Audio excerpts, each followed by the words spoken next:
आलोक धीर पेशे से ऐसे कारपोरेट वकील रहे हैं जो दिवालिया में फंसी संपत्तियों के लिए केस लड़ते हैं। आप सोच रहे होंगे कि आखिर किसी वकील का परिचय क्यों दिया जा रहा है। दरअसल इन्होंने अपने पेशे की आड़ में बड़ा खेल कर दिया है। 200 करोड़ रुपए की कीमत की प्रॉपर्टी महज 25 करोड़ रुपए में खरीदने का खेल। जी हां, विस्तार से बताऊंगा इस खेल के बारे में इस वीडियो में, जिसे उजागर कर दिया है जी मीडिया की स्पेशल इन्वेस्टिगेटिव टीम की पड़ताल ने। नमस्कार, मेरा नाम है अनुराग अन्वेशी और आप देख रहे हैं India.com। हम बात कर रहे थे कारपोरेट वकील आलोक धीर के कारनामे की। बता चुका हूं कि ये दिवालिया में फंसी संपत्तियों के लिए केस लड़ते हैं, लेकिन इसके जरिए वे उन संपत्तियों को अपनी ही कंपनियों के जरिए हासिल करने का खेल खेल जाते हैं। जी मीडिया की इस स्पेशल इन्वेस्टिगेटिव टीम की पड़ताल में ऐसा ही एक केस सामने आया है। मामला राजस्थान के जैसलमेर का है।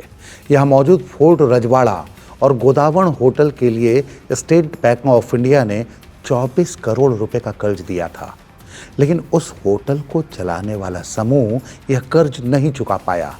नतीजतन इस कर्ज को एनपीए घोषित करना पड़ा। बाद में आलोक धीर से जुड़ी कंपनी अल्केमिस्ट आर्क के नाम यह कर्ज ट्रांसफर कर दिया गया। इस तरह जैसलमेर के उन होटल्स के बॉस आलोक धीर बन बैठे। आरोप है कि इस होटल की प्रॉपर्टी की मार्केटिंग वैल्यू तब 200 करोड़ रुपए थी, लेकिन यह प्रॉपर्टी आलोक धीर के हिस्से में महज 25 करोड़ रुपए में आ गई। अक्टूबर 2021 में जब यह मामला कोर्ट में पहुंचा तो जैसलमेर के डिस्ट्रिक्ट कोर्ट ने इस डील को धोखाधड़ी माना और एसबीआई अधिकारियों और अल्केमिस्ट आर्क के मालिक के नाम गिरफ्तारी वारंट जारी कर दिया। साल 2021 में ही एसबीआई के पूर्व चेयरमैन प्रदीप चौधरी गिरफ्तार कर लिए गए।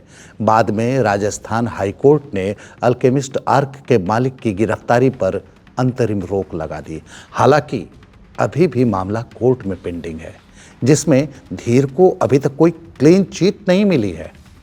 इस मामले में जी मीडिया ने आलोक धीर से उनका पक्ष जानना चाहा तो धीर ने कहा कि 200 करोड़ की वैल्यूएशन अदालत के किसी रिकॉर्ड में नहीं है। एसबीआई के मूल्यांकन में संपत्ति की कीमत लगभग 40 करोड़ 69 लाख रुपए थी। जी मीडिया स्पेशल इन्वेस्टिगेटिव टीम की रिपोर्ट बताती है कि इससे पहले भी आलोक धीर से जुड़ी कंपनी अल्केमिस्ट आर्क की संदिग्ध भूमिका गुरुग्राम की एक बेशकीमती ज़मीन की खरीद बिक्री से जुड़ी है। रिपोर्ट बताती है कि अल्केमिस्ट आर्क के पास कमेटी ऑफ क्रेडिटर्स में वोटिंग का 35% अधिकार था। उस कंपनी के प्रतिनिधि ने ईडी के सामने बयान दिया है कि उन पर दबाव डाला गया ताकि वो एक्सपेरियन कैपिटल के पक्ष में वोट डालें।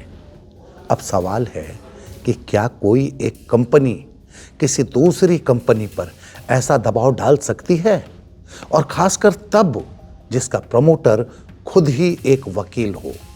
आलोक धीर एंड धीर एसोसिएट्स में मैनेजिंग पार्टनर हैं। वे अल्केमिस्ट आर्क में नॉन एग्जीक्यूटिव डायरेक्टर हैं। आलोक धीर पर हितों के टकराव का भी आरोप है।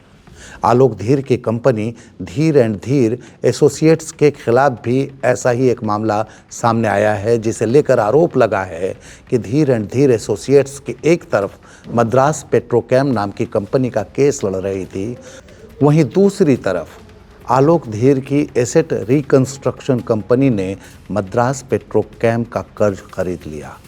मतलब आलोक धीर एक तरफ जिस कंपनी के लिए केस लड़ रहे थे, तो दूसरी तरफ वे अपनी ही दूसरी कंपनी के जरिए उसी कंपनी का कर्ज खरीद रहे थे। जाहिर है ये सिर्फ बिजनेस नहीं बल्कि नैतिकता के उल्लंघन का मामला भी है। फिलहाल मामला कोर्ट में पेंडिंग है और धीर को अभी तक कोई क्लीन चिट नहीं मिली है। इस खबर में जब कोई अपडेट सामने आएगा उसे हम आप तक ज़रूर पहुंचाएंगे। तब तक देश और दुनिया की बाकी खबरों के लिए देखते रहें India.com।